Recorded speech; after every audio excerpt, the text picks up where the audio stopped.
Om Vasudeva Sutam Devam Kamshachanuramardhanam Devaki Paramanandam Krishnang Bande Jagadgurum.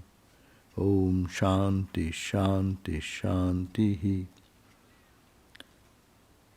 We salute Lord Sri Krishna Bhagavan, the world teacher, the son of Vasudeva, the destroyer of the demons, Kamsa and Chanura, and the supreme bliss of Mother Devaki. Om peace, peace, peace be unto us all. So you are reading the chapter 2, Sankhya Yoga. And there we are almost at the end of the chapter. We are talking about the sthita prajna, the state when one attains to the state of what we call equanimity. What is that and how they work, how they talk, how they behave, that. And there they will be equal in all the situation, in happiness, misery. Their senses will be not going inward. It is turned inward. The senses which is projected, they turn their total attention inward. And their mind is totally controlled. All these have been mentioned. And now is giving the verse number, we are on verse number 69 on page 203.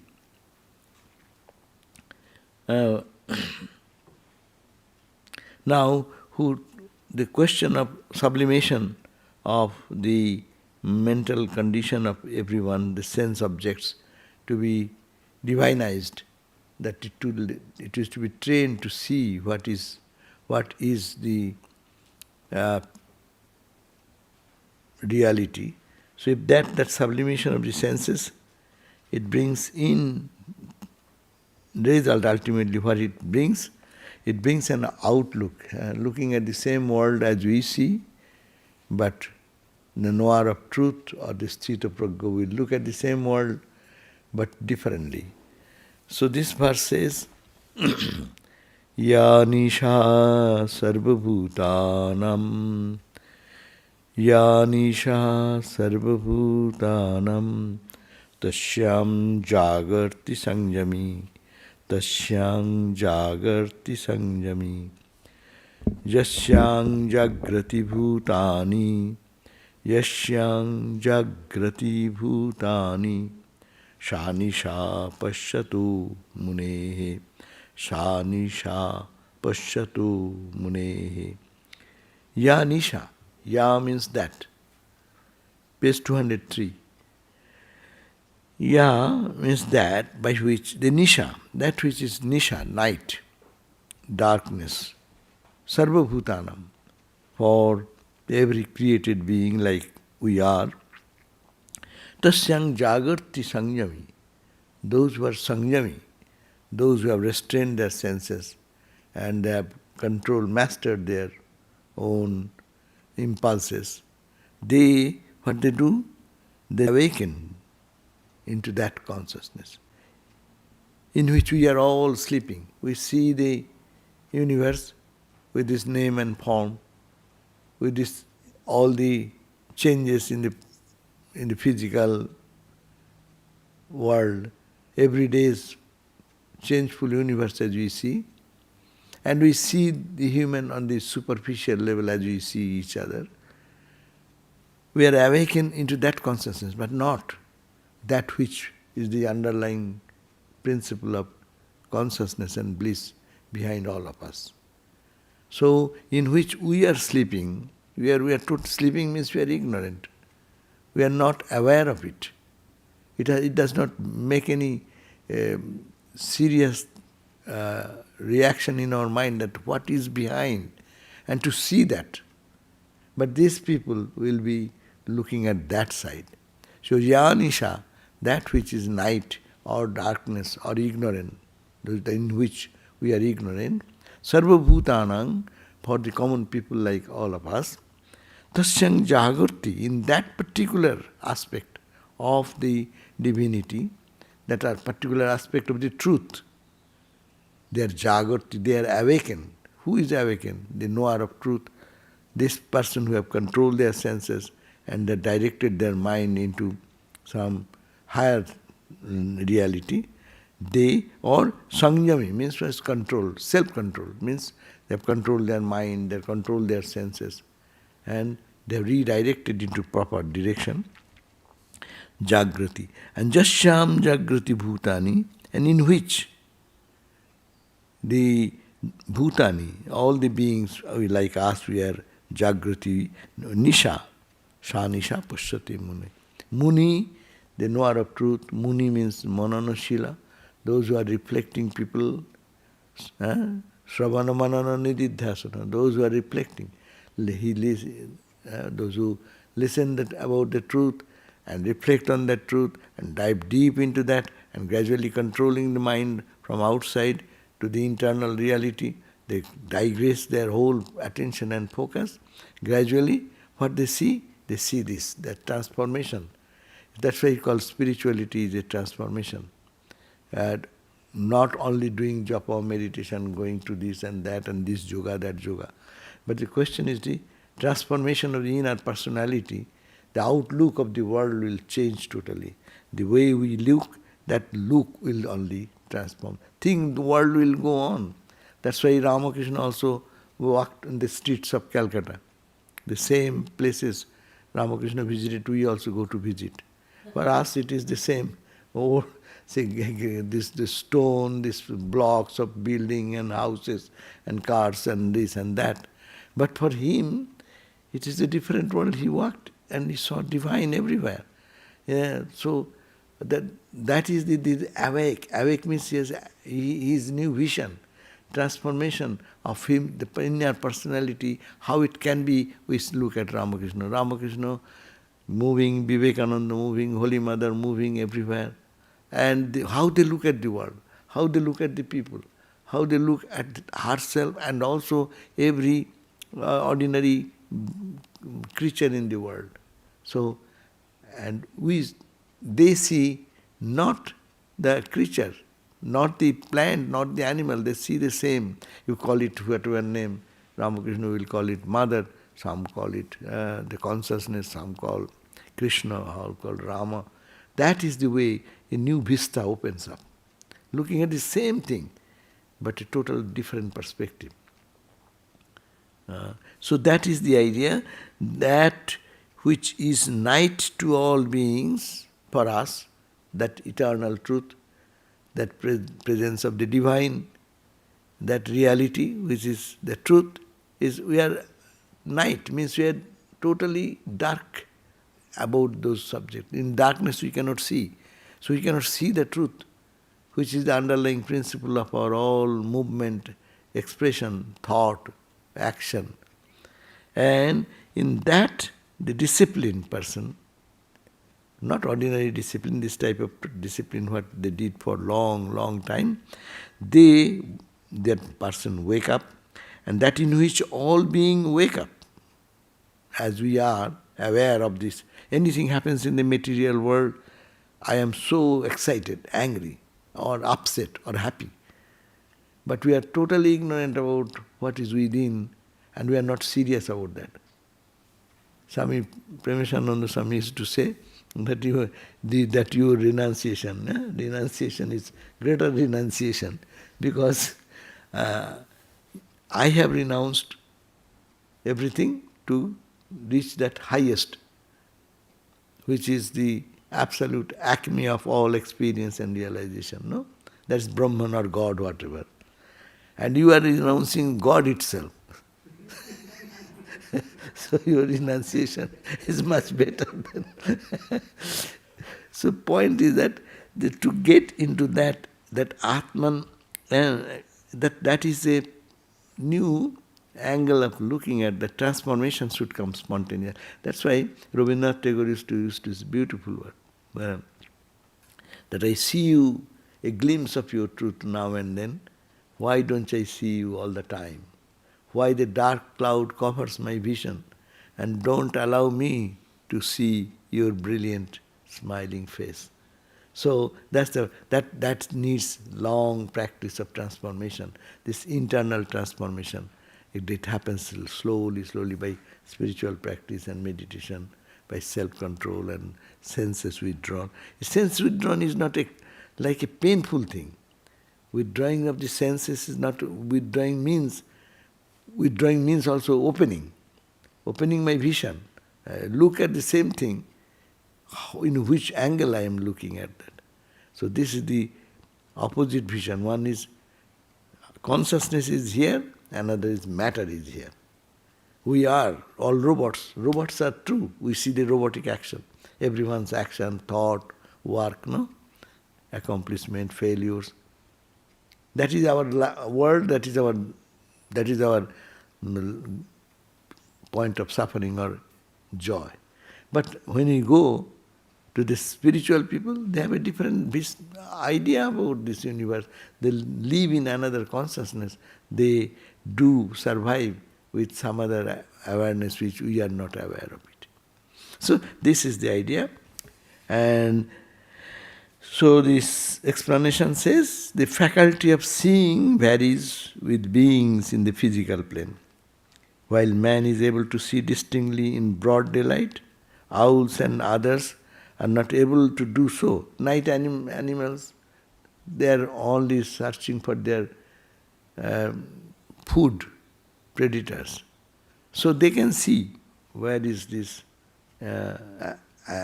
eatable items are available.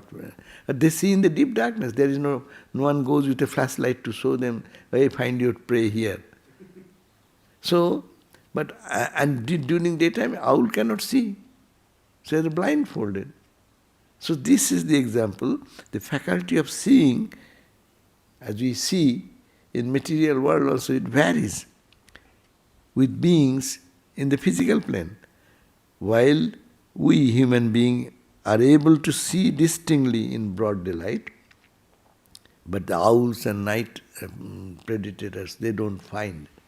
Their vision is blocked there. And day is therefore virtually night to them. Our day is night for them.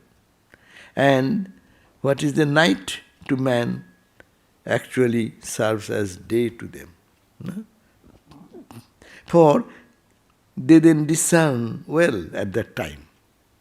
So day and night as physical facts are one thing, and as the practical value quite another, for beings differently constituted.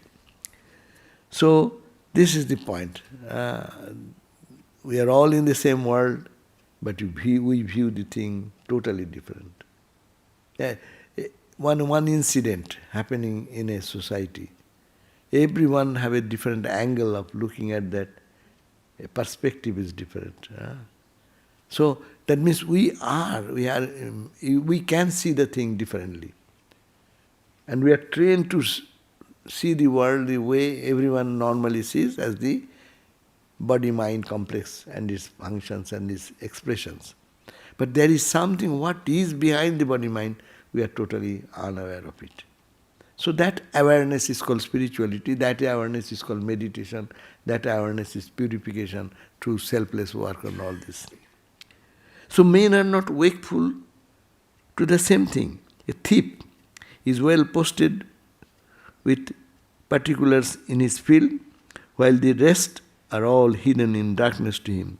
To a gambler, his game is as bright as day, other concerns being enshrouded as if in darkness. So we are in our life now. One is expert in one thing, he is bright and brilliant. For me, I do not know anything of that. The modern technology is coming, we are all older people. So younger children, they can work on the computer in such a way, they can do miracles, no?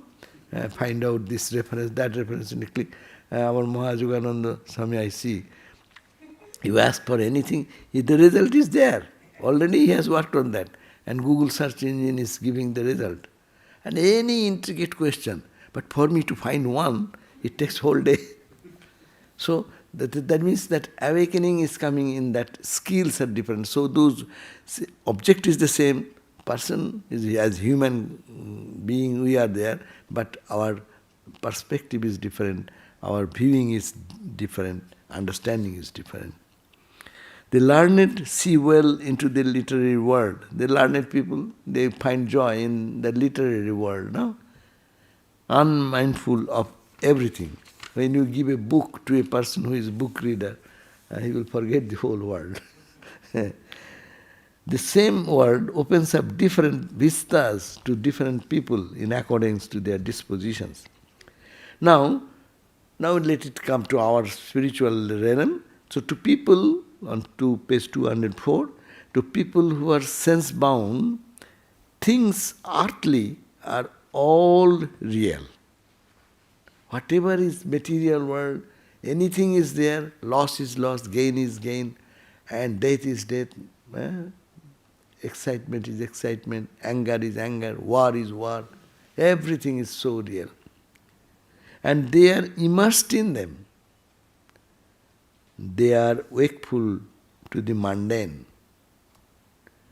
To the Brahmagyani, on the other hand, who has conquered the senses and who has awakened to divine consciousness, the spectacle is different. His eye glass is different. He looks at the whole world differently. Say that Holy Mother is staying in the Kothar in Odisha, and the Radhi found that one ant is crawling. She wanted to kill that, like a child trying to kill. And mother cried out, don't do, wait.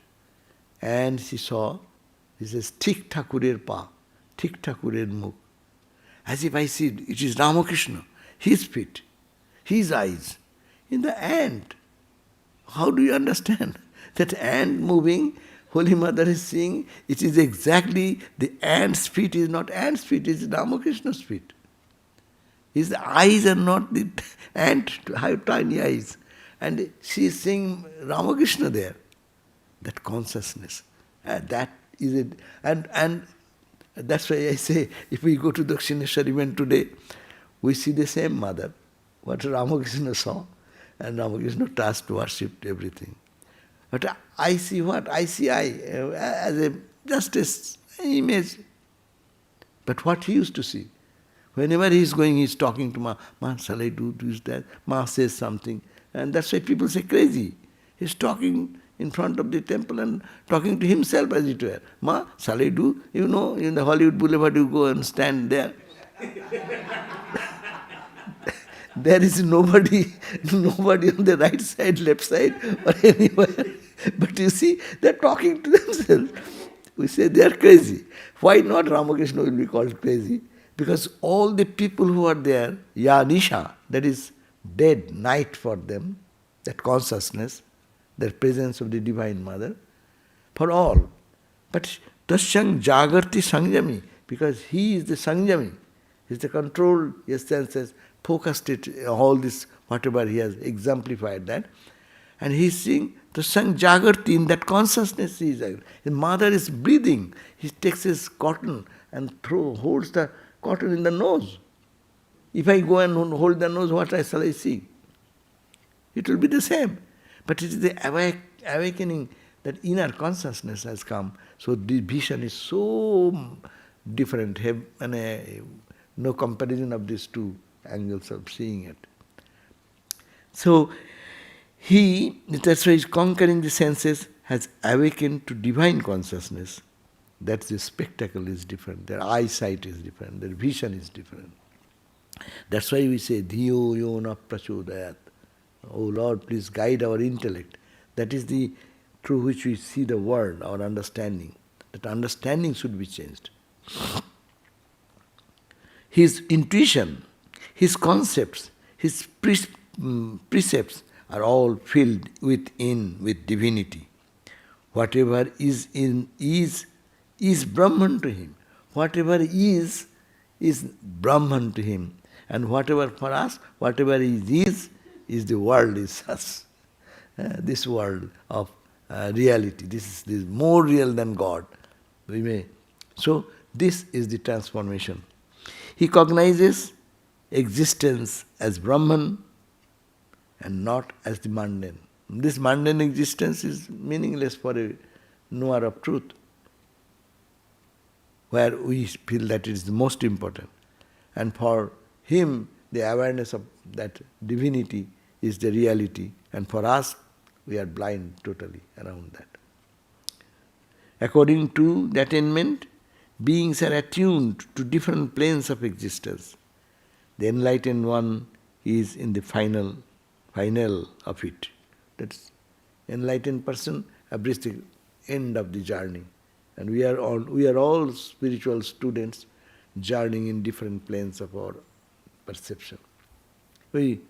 Sometimes our mood comes, sometimes we in a calmness, in serenity, we try to see something, something behind. We sometimes feel, there is a bright, shining leaf.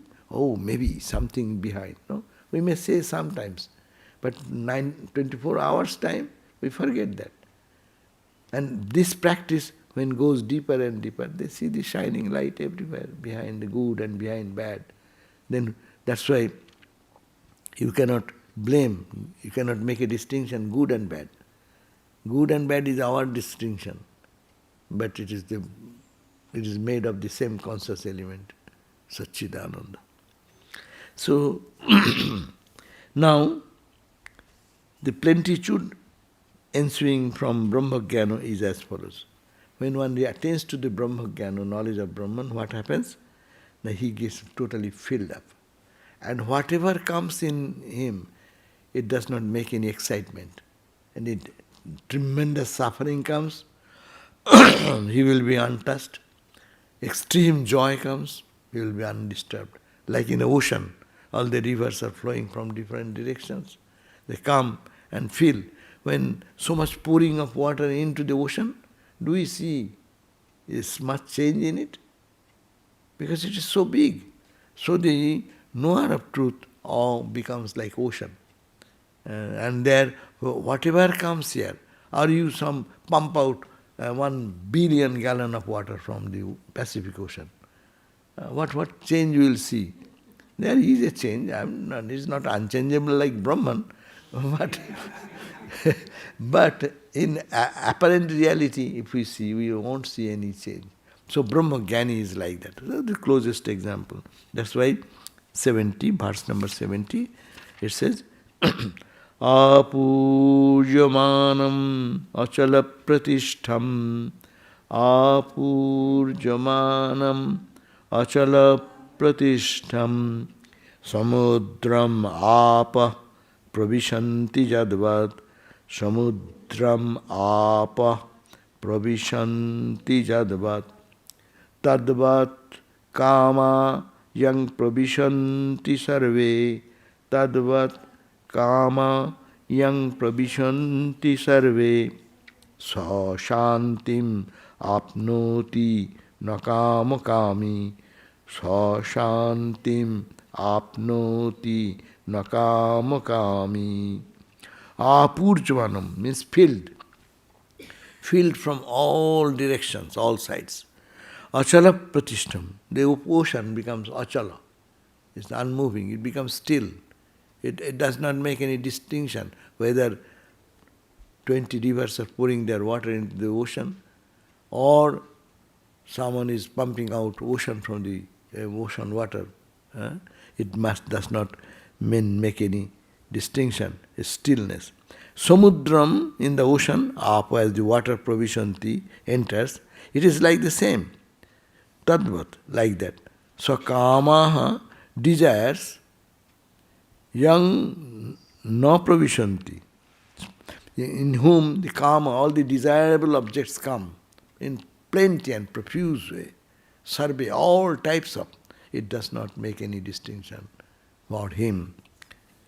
The kama, the desires, whom pravishanti enters into him from all direction, sa shanti mapnut, and does not get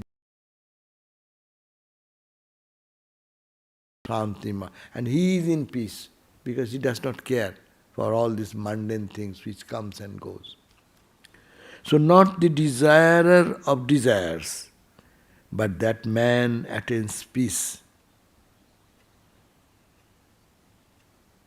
He is not like us. We fill up one desire and then we ask for another desire. And that is filled up, then another. So it is not like that. This is not the desirer of desires. He does not desire as a desirer. I am incomplete, I got it, I am happy, I want this, another desire, another desire. Rabindranath Tagore says, Ami bahu vasanare pranpane chai. I am seeking for infinite numbers of desires.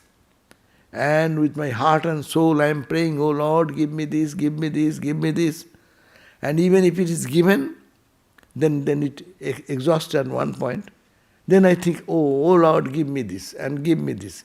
And Swami Vivekananda, of course, gave this explanation of this. We must have to ask for desire, fulfillment of desire, because you are infinite. We cannot stop finishing with one desire. All desires when fulfilled, that is my achievement, that is my goal. That is called the Brahma-jnana. In that desire, you get $1 billion, you don't care for who is giving some gift of $10,000. No? So similarly, Brahma-jnana is so full, full, that you don't care for anything else higher than that. There is a story, in the Sanatana Goswami, Rupa Goswami, Sanatana Goswami, Sri Chaitanya's disciple. So there was a crazy guy, he had heard that there is a philosopher's stone. And that philosopher's stone's beauty is that anything you touch, any metal, it will be gold. So he thought, I'll be very rich person, I'm a poor person, I'll be very rich. So he says, Khapa khuje phere paraso pathar. This mad guy, thinking that he is searching for the touchstone, what to get. And he's mad. He has a bangle in his ring, in his hand, and whatever stone, he is a stone, so whatever stone he gets, he touches. It does not. Then he goes, runs here, runs there, runs there. Then ultimately, they came to Puri, or Vrindavan, in the bank of Yamuna. The Sanatana Goswami, Rupa Goswami, they are the two great disciples of Sri Chaitanya. So they are intoxicated in God. They don't care for anything. So this Khapa, this mad guy, ran, and ultimately came to that Sanatana Goswami.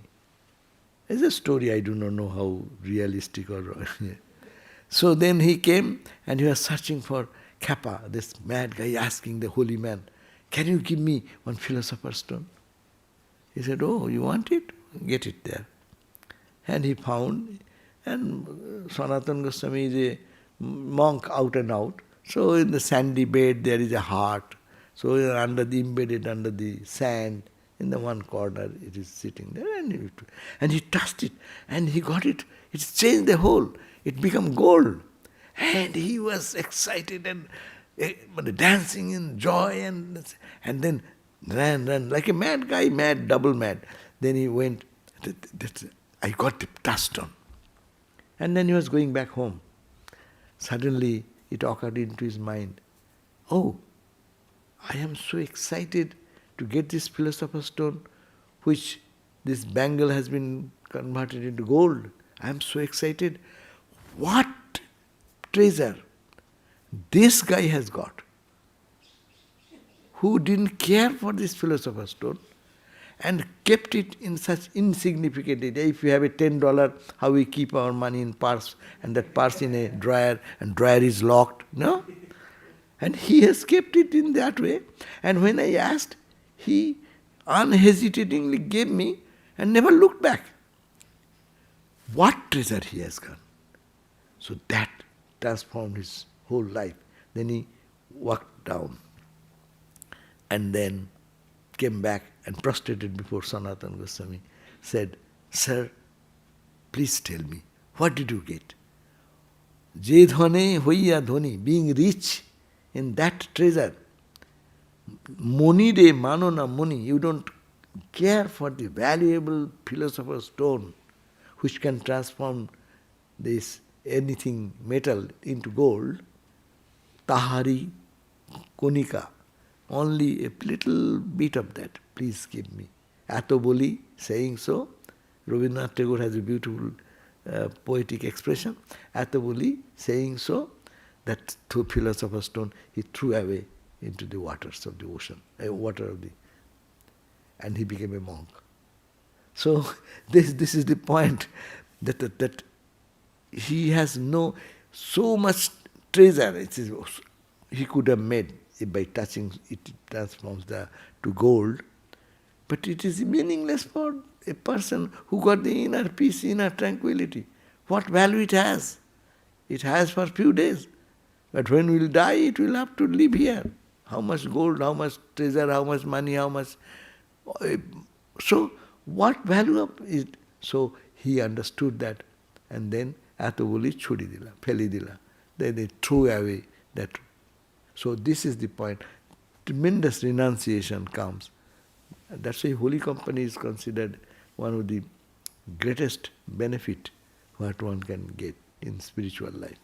This person, unless he went to Sanatana Goswami and had this experience, transformation would not have come. Because he saw a person for whom this is valueless. That means what he might have got. He is not a fool. He has got something much higher than this. So what is that? Please give me that knowledge, that wisdom. So, apujyamano, it is not possible for anyone to add to or subtract the volume of the ocean. Not in the ultimate sense, but in relative sense. No? Though all the rivers of the world continues to empty themselves into it, in the ocean, its magnitude remains ever the same. If the rivers cease to flow in and evaporation went on as usual, even then the expanse of the ocean will be the same. It is ever full. So similarly, the mind of the Muni, or we are talking about the sage, who is like that of the ocean, the sensations brought in by the sense organs get themselves dissolved in the ocean of consciousness. Any desire comes, anything comes, it gets dissolved into consciousness. And no modification of the mind, such as desires, aversion, longing, feeling, and thoughts, takes shape.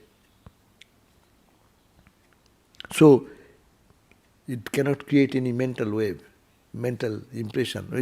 Patanjali's yoga says, chitta vritti. And that vritti, when the ripple comes in the mind, desire comes, desire creates a feeling, and feeling creates an impression, and that creates a wave, and then it bothers us till we get it. When we get, we become happy. So happiness is not in the outside object, but when this contact happens. My mind is craving for, I want to see, I have not seen him. And suddenly out of the blue, he comes and you see him.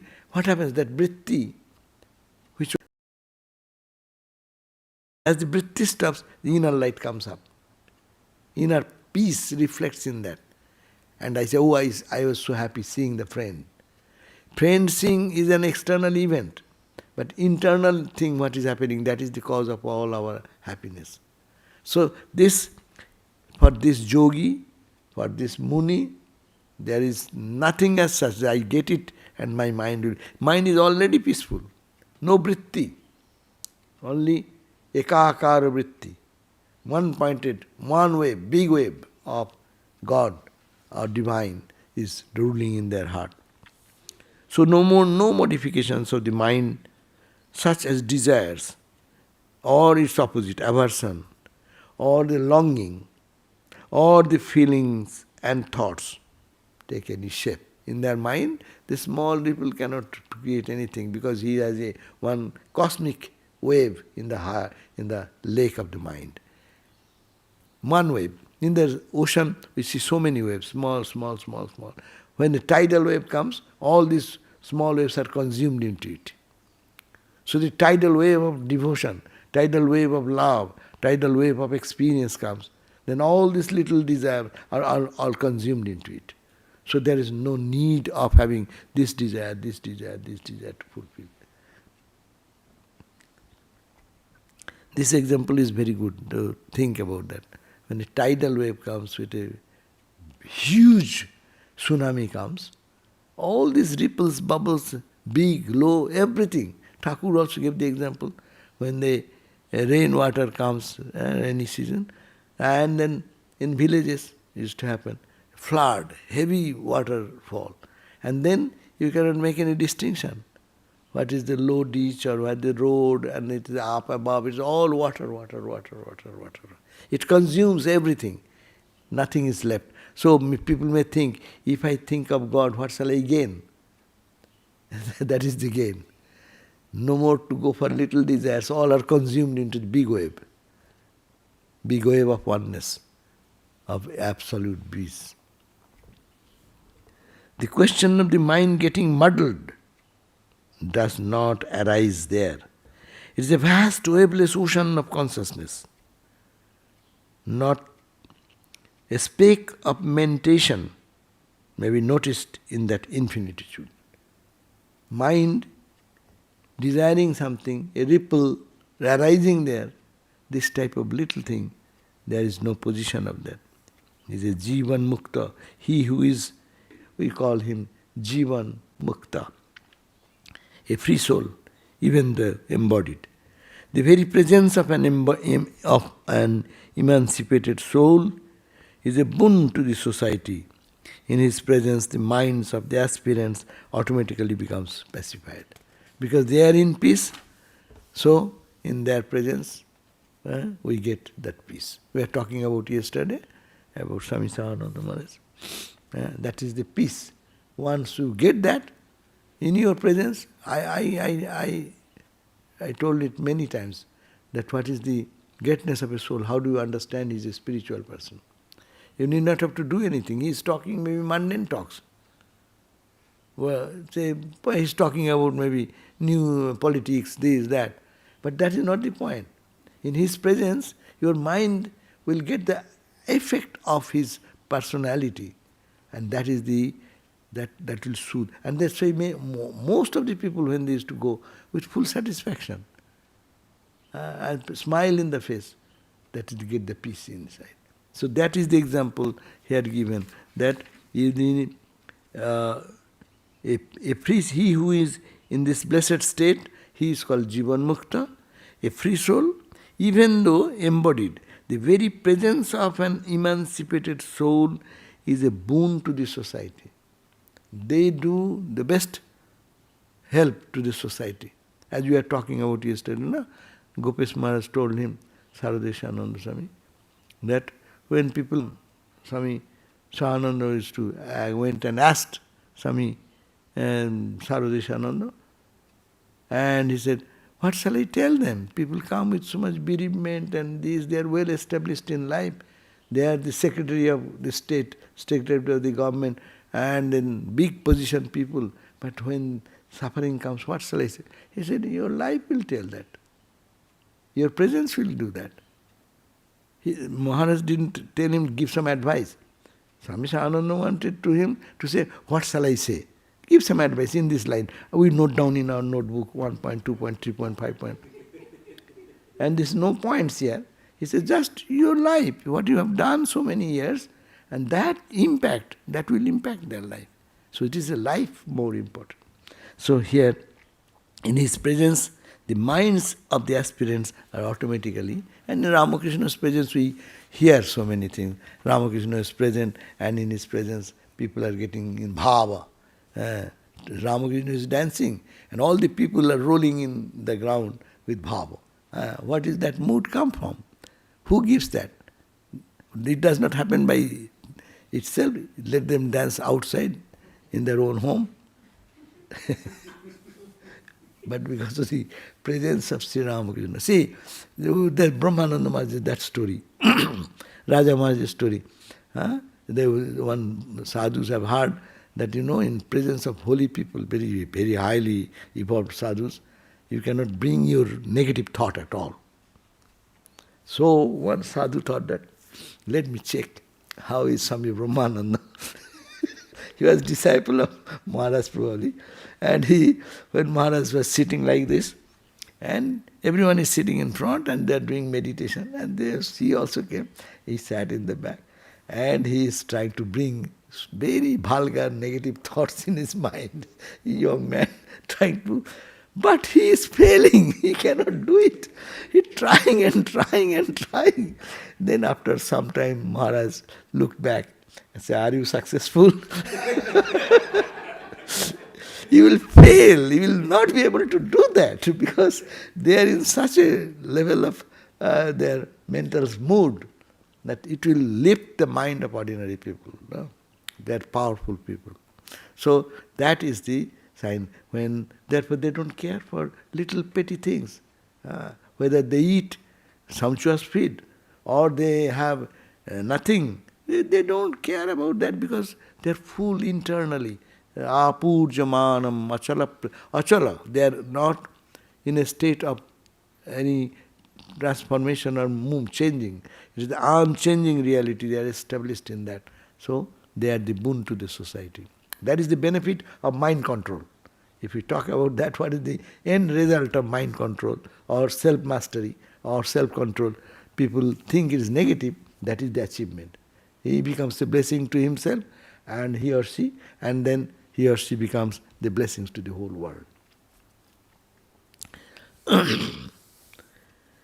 What should the aspirant do so that he may gain access to this state? For us, what we should do? That answer comes here in the verse number 71 on page 206. Bihayo kaman yas sarvan, bihayo kaman ya sarvan, pumangs charati nispriha, pumangs charati nispriha, nirmamo nirahankaraha, nirmamo nirahankaraha, sa shantim adhigacchati, sa shantim adhigacchati. Bihayo kaman means abandoning all these little petty desires. Ja, that person, sarvan puman charati. All moves in the world. Charati means moving in the world. Nispriho, disinterested. Not attached, not detached. Nispriho means you respect everyone, but not attached to anything. So he moves around like that, charati, about nispriho, free from longing and desire. Nirmamo, not keeping any sense of ego sense of I and mine. And nirahankaro, without any ego. That person gets peace. Shantim adhigacchati. That means we, as a student of this philosophy, will have to practice this. That man attains peace who lives. How he lives? The concluding idea is that no longing for material things, small things, and freedom from all desires, and not reducing our I and me and mine idea. Reducing our me idea, mine idea, one can think in this way and attain the ultimate peace. That man attains peace who lives devoid of longing, freedom from all desires, and without the feeling of I and mine. So, three conditions have been given. That person will attain peace. Who? One, who lives devoid of longing, who is mentally think, I have nothing to ask for. What the world can give me? Anything, even if I get it, before receiving it, I have to work hard.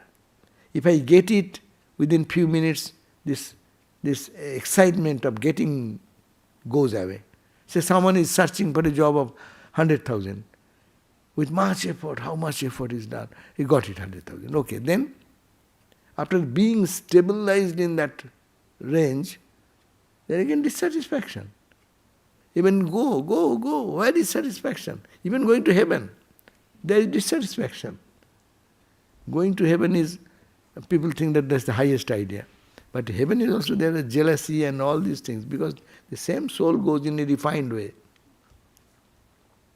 So that is also not as satisfying. So this is the way the life goes on. So that man attains peace who is devoid of longing, one point, freedom from all desires. Because small desires will be consumed by the huge wave when it comes. God, target, that is the goal.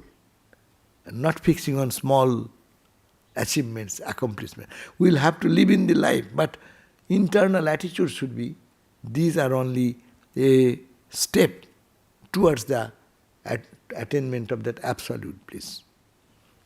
And feeling of I and mine. This is the eternal problem, me and mine. Shankaracharya says that in the introduction of the Brahma Sutras, he said, Ahamidam mamaidam iti naishargiko ayang loko vyavaharo. In the transactional world, this whole world is I and me and mine. Me and mine. This is the word. Swami Vivekananda expressed this word. Me and mine should go away. Unselfishness is God. No me, no mine. Thou and thine. That is the spiritual life is there. So why shall I have me and mine? Because I am this and I want to satisfy myself. But it cannot be satisfied. And mind will not be happy. So if we say it is, oh Lord, it is you and yours, then you enjoy everything. Nothing, it is to be grabbed for me in my pocket, but everything will be there and I can enjoy. Ramakrishna said, when Holy Mother Naren requested some Ramakrishna to go to call on Mother and tell that he should be cured. You pray for us. And when Ramakrishna went like a child and said, and then he came back and scolded Naren, you rascal, you told me like that. Mama says, am I not eating through all the mouth? Why am I to eat this mouth? See, if one just intellectually think this way, it's a good sumptuous food. Okay, I am eating to them. This bad food, today's food is not good. Okay, but I am eating this food, I am eating to millions of Sahasra Sirsha Purusha Sahasraksho Sahasrapat Sabhuming Dishyato Vritya Attatishtat Dasangulam. In millions of heads, it is I am, this is all my head. In millions of eyes I see. In millions of hands I work. So it is not actually nothing to do. If mentally if one can churn this thought in the mind, what expansion comes in life? What fulfillment comes in life? What a question of grabbing. Yes, he is enjoying. It is me enjoying through him. You say, that's a Vedantic perspective. And that's the goal of this Bhagavad Gita. So we end today, because another 5 minutes is there, to this chapter will be ending. Though that man attains peace, as long as a man is given to worldly desires, he will not have peace of mind. Calmness comes to the extent craving is quelled, craving for petty things. The feeling of I and mine leads man into bondage and bondage to karma. Agency of owner and ownership are the modifications of mind that ensues from this feeling. Waves and billows rise up on the surface of the sea and put on appearances of separateness, separate volumes of water. It seems as if the sea is split into many bits, but in fact it is the one undivided mass of water. The ego, in this way, makes man feel his separate entity and desires is that root cause of this apparent individuality. What this the cessation of desire the ego assume? I and mine disappears. I and mine. Ramakrishna sang, Ami mole ghuchibe janjal. If the I is done with, then all rubbish, all problems are solved. Now, at the end, verse number 72, Esha Brahmi Sthiti Partha, Esha Brahmi Sthiti Partha, Nainang Prapyo Vimujyati, Nainang Prapyo Vimujyati, Sthitva Ashyam Antakale Upi, Sthitva Ashyam Antakalepi, Brahma Nirvanam Richati, Brahma Nirvanam Richati. This is the concluding verse of the second chapter, which says, this, O Partha, is the state of Brahman. That is the state of achievement, what we are talking about, the goal of life and supreme goal. Attaining this, no one is bewildered. Being established in it, even at the death hour, a man gets into oneness with Brahman. Even he cannot get in lifetime, even it comes at the point of death, then that is, he unites with Brahman, never to come back. So this is the conclusive verse. Objects seen in dreams have their value as long as that dream lasts, no? Given the good example. In our dream experience, bad experience, but all experiences have value how long? So long you are dreaming. When you wake up, then what happens? Worries, tension, or accomplishments, position, all the dream, that is a big dream. That's why this is according to Vedanta, this is a daydream. That's a night dream, this is a daydream. Night dream goes away when you wake up, and when this daydream starts, this also goes away when you go to night dream or sleep. So these are not realities. Realities is that being established in the fulfillment. Pleasure and pain experienced in it have also their importance. But on coming to the wakefulness, the dream world is rejected as delusion. Brahma Nirvanam is the highest state of existence, getting into which the ordinary wakefulness itself is equated with dream and set aside as valueless. Mundane existence no more deludes the Brahmagyani. Brahmagyana is also designated as aparaksha anubhuti. This is called also aparaksha anubhuti. Anubhuti means the experience, na paraksha, not through any media. It is face-to-face challenge, face-to-face seeing the truth. As Ramakrishna said, I have seen this fan. I have seen him much clearer and tangible than this, you as I am seeing. It transcends the mind and the intellect. An individual sort of this illumination is called Jivatman. If he holds on to the body after intuiting it, he is classified as Jivan Mukta. So, Jivatman we are. When we attain this knowledge, we become Jivan Mukta. If we still continue, and if it does not happen, then it is called the Brahma Nirvana. At the point of death, if one gets this knowledge, then it is called he has attained Brahma Nirvana. So 3 states they are describing. One, if we get the illumination now, then you are a Brahmagyani. It is called Jivan Mukta. Jivan, while you are breathing, Mukta, free. And now, if you cannot get even now, at the point of death it comes, then it's called Brahma Nirvanam. You have attained to the state of Nirvana, freedom, and that's in Brahman, Nirvana in Brahman. Iti, that's in the 200 page 9, 2009, Iti Srimad Bhagavad Gita Ashu Brahma Vidyayam Yoga Shastre Sri Krishna Arjuna Sangbade Sankha Yoga Nama Dvitiyodhaya. Here ends the second chapter, Bhagavad Gita. So we'll next time start chapter 3 the karma yoga, which is very important for us. These are the theory. First they give the theory. And now to work on that, where we are. Om Shanti, Shanti, Shanti, Harihi Om Tat Sat, Sri Ramakrishna Panamastu.